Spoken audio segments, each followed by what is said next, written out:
সাত তবক জমিন ঝুলাই দেওয়া হবে, সাত তবক জমিন গোলার মধ্যে নিয়ে দাঁড়িয়ে থাকবে। বান্দা কি করেছিলা? বলে আল্লাহ, আমি তো আমার রাস্তা করতে গিয়ে, আমি ছিলাম কন্ট্রাক্টর, রাস্তা করতে গিয়ে রাস্তার টাকা আমি মেরে খেয়েছি, যার কারণে আজকে আমার গলার মধ্যে রাস্তা ঝুলাই দেওয়া হয়েছে। হাজি সাহেব দাঁড়িয়ে যাবে, হাজি সাহেব কি অপরাধ? হাজি সাহেব বলবে মাওলা কারীম, আমি তো আমার দুই ছেলেকে জমিগুলো রেজিস্ট্রি করে দিয়েছিলাম, মেয়েকে আমি আমগাছি বাজারের যে দামি জমিটা আমি মেয়েকে দিই নাই, যার কারণে আজকে আমি এই অপরাধের কারণে আপনার সামনে দাঁড়িয়ে গিয়েছি আপনার আদালতে।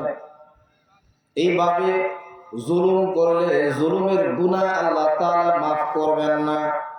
ভাই বোনকে অনেক সময় ওয়ারিস জমি যদি নিতে আসে, ভাই বোনের সম্পর্কই থাকে না, এমনটি আমাদের সমাজে আছে না নাই? বোন ততদিন ভালো যতদিন ভাইয়ের কাছে জমি রাখতে পারে, যখন জমি চাইতে আসে, ভাই যান বাবা মারা যাওয়া আজকে প্রায় 15 বছর হয়ে গিয়েছে, এতদিন পর্যন্ত জমি চাইতে আসি নাই, কিছু বলি নাই, ভাইজান আমার জমি তুমি যদি বের করে দাও তাহলে আমার বড় উপকার হবে। এখন বোনকে ডাক দে, বলে তুই সময় আর পালি না, এত তাড়াতাড়ি তোর জমি নিতে হবে, এমন কথা ভাই বোনকে বলে কি বলে না? জোরে বলেন, বলে কি বলে না? এমন কথা বলার জন্য ওই যে বাবা মারা গিয়েছে, মারা যাওয়ার পরে সঙ্গে সঙ্গে আপনি ওয়ারিসের জমিগুলো আপনাকে দিয়ে দেওয়া উচিত ছিল। এতদিন আপনি কেন খাইলেন? এতদিন খাওয়ার অধিকার আপনাকে কে দিল? ইচ্ছাকৃত আপনি খাইছেন। বোন যদি এটা মনে মনে কষ্ট পেয়ে থাকে, বোনের ভাগ দেন নাই, তাহলে বোনের উপরে আপনি জুলুম করেছেন। কিয়ামতের ময়দানে জুলুমকারী হিসেবে ময়দানে মাহশরে মহান আল্লাহ রাব্বুল আলামিনের আদালতে আপনাকে আসামির কাঠগড়ায় দাঁড় হওয়া লাগবে। আল্লাহর নবী হযরত মুআয ইবনে জাবাল রাদিয়াল্লাহু তাআলা আনহুকে নসিহত করছেন, বাআসা মুআযান ইলাল ইয়ামান। ইয়ামান একটা রাষ্ট্র ছিল বাবা, ইয়ামান একটা রাষ্ট্রের নাম।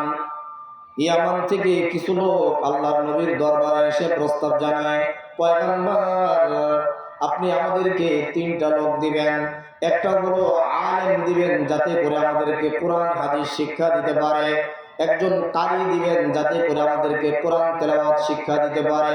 যেমনি ভাবে আপনাদের এই জামিয়া হাবিবিয়া দারুল উলুম মাদ্রাসা তৈরি হয়েছে, এখানে মাদ্রাসায় দ্বীনি ইলম শিক্ষা দেওয়ার জন্য মাস্টারের প্রয়োজন না হুজুরের প্রয়োজন? জোরে বলেন, হুজুরের প্রয়োজন। ইয়ামান থেকে লোকজন এসে প্রস্তাব জানায়, ওগো পয়গম্বর আপনি আমাদেরকে একটা কারি দিবেন, কারিউল কোরআন, যিনি আমাদেরকে কোরআন শিক্ষা দিতে পারেন। দ্বিতীয় নাম্বার এমন একটা ব্যক্তি দিবেন, যে ব্যক্তি দিবেন হিসাব নিকাশে খুব ভালো, হিসাব নিকাশ যেন করতে পারে, কোষাধ্যক্ষ যাকে বলা হয়, ক্যাশিয়ার যাকে বলা হয়, এমন একটা লোক আমাদেরকে দিবেন। তৃতীয় নাম্বার, ইয়ামান দেশে আমরা যারা মুসলমান হয়েছি, এই দেশের অধিকাংশ মানুষ এখন আমরা কালেমা পড়ে মুসলমান হয়েছি গো পয়গম্বর, সুতরাং এমন একটা লোক দেন যে লোক আমাদের শাসক হবে, নেতা হবে, প্রেসিডেন্ট হবে। 3টা লোক আমরা চাইলাম পয়গম্বর, 3টা লোক আমাদেরকে আপনি দেন। আল্লাহর নবী আমাদের আশাকৃত জনগণকে ডাকতে বলছে, শোনো আল্লাহর বান্দারা, এই মুহূর্তে যেহেতু ইসলামে বিভিন্ন জায়গায় যুদ্ধ চলতেছে, এই সময় 3টা লোক তোমাদেরকে আমি দিতে পারবো না, তবে একটা লোক দিব, তোমরা যে গুণের কথা বলেছো, যার মধ্যে 3টি গুণ বিরাজমান। সুবহানাল্লাহ বলেন, আস্তে বলেন সুবহানাল্লাহ, জোরে বললে গুনাহ হবে। একটা লোক দিব যার মধ্যে 3টি গুণ থাকবে, 3টি গুণ যার মধ্যে বিরাজমান। প্রেসিডেন্ট হওয়ার যোগ্যতা রয়েছে, হিসাবের মধ্যে গড়মিল করবে না, আবার তোমাদেরকে কোরআনুল কারীম শিক্ষা দিতে পারবে। 3টি গুণই যার মধ্যে রয়েছে, আমি এমন একটা ব্যক্তি তোমাদেরকে দেব। সাহাবারা বসে আছেন। আমাদের যদি এইভাবে নাম ঘোষণা করা হয়, আপনাদের কথা বাদ দিয়ে দিলাম, মনে করেন এখন বাংলাদেশের তো সরকার অস্থায়ী সরকার, ডক্টর ইউনূস সাহেব এখন যদি নাম ঘোষণা করে আমি এই দেশের দায়িত্ব দিয়ে দিলাম, মনে করেন আপনার আমগাছির একজন আব্দুল কুদ্দুসকে দেশের সরকার যদি বানানো হয়, আব্দুল কুদ্দুসের আনন্দের সীমা থাকবে? আপনারা কি কথা বুঝতে পারতেছেন না? আব্দুল কুদ্দুস তো নাচতে শুরু করে দিবেন, আমি কাল থেকে বাংলাদেশের প্রেসিডেন্ট, এখানে তো মানি কাটিং করা যাবে। হযরত মুআযের নাম আল্লাহর নবী ঘোষণা করেছেন, মুআয বাআসা মুআযান ইলাল ইয়ামান। মুআযের নাম যখন ঘোষণা করা হয়েছে, মুআয আমি তোমাকে ইয়ামানে পাঠাতে চাই। আমাদের নাম যদি ঘোষণা হতো বাংলাদেশের সরকার বানিয়ে দিলেন, তাহলে আমি মাকসুদুল ইসলাম খুশি হয়ে যেতাম। অথচ সাহাবাদের তবিয়ত কি ছিল, হাইসিয়ত কি ছিল বাবা? হযরতে মুআযের নাম ঘোষণা করেছে, হযরতে মুআয কান্নায় ভেঙে পড়েছে, হযরতে মুআয কাঁদতে শুরু করে দিয়েছে।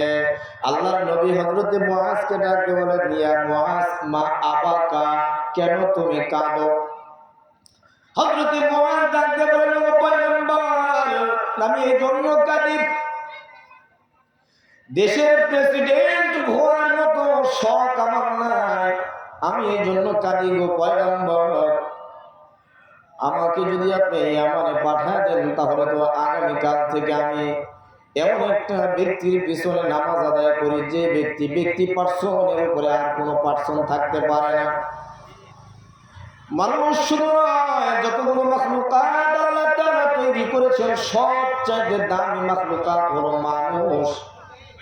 এর মধ্যে সবচাইতে দামি মানুষ হলেন আপনি গো পয়গম্বর। এই একটা দেশের প্রেসিডেন্ট হওয়ার চাইতে আপনার পিছনে আমি দাঁড়ায় দাঁড়ায় নামাজ আদায় করবো, মুসল্লি হয়ে, মুক্তাদি হয়ে, এটাই আমার জন্য সৌভাগ্যের বিষয়।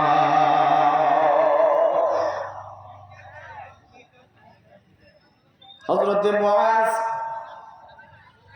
আল্লাহর নবীকে প্রস্তাব জানান। আলহামদুলিল্লাহ, আজকের মাহফিলে